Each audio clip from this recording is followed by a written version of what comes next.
നിങ്ങൾ എന്ത് ചെയ്യും? കൊണ്ടുവരുമ്പോൾ നിങ്ങൾ എന്ത് ചെയ്യും? മേടിച്ചിട്ട് അത് നോക്കത്തില്ല സാർ അല്ലെ? ഇത് എത്ര എണ്ണം ഉണ്ടെന്നൊക്കെ നോക്കത്തില്ല. ഇതൊക്കെ ഇങ്ങനെ ഇങ്ങനെ പിന്നെ എക്സിബിറ്റ് ചെയ്യുന്നത് അല്ല. ഇവിടെ എങ്ങനെയാണ് പരിപാടി? എങ്ങനെ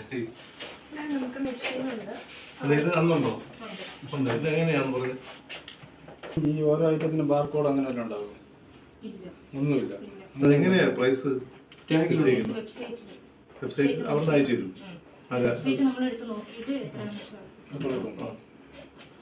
ഇത് പിന്നെ മറ്റേ സ്കാൻ ചെയ്ത് മേടിക്കുന്നത് അല്ലേ? കാർഡ് സ്വൈപ്പ് ചെയ്യാനുള്ളത്. ഓക്കെ. പിന്നെ ഇതിൽ ഈ ബില്ല് ചെയ്യുമ്പോൾ അതിൽ കസ്റ്റമറിന്റെ പേര് എൻ്റർ ചെയ്യാറുണ്ടോ? ഇല്ല. കസ്റ്റമറുടെ ടെലിഫോൺ നമ്പർ എൻ്റർ ചെയ്യാറുണ്ടോ? ഇല്ല. പിന്നെ അതിൽ ഇതിൽ ഈ ബില്ല് എന്തൊക്കെ റെക്കോർഡ് വരും നമ്മൾ പ്രിന്റ് എടുക്കുമ്പോൾ?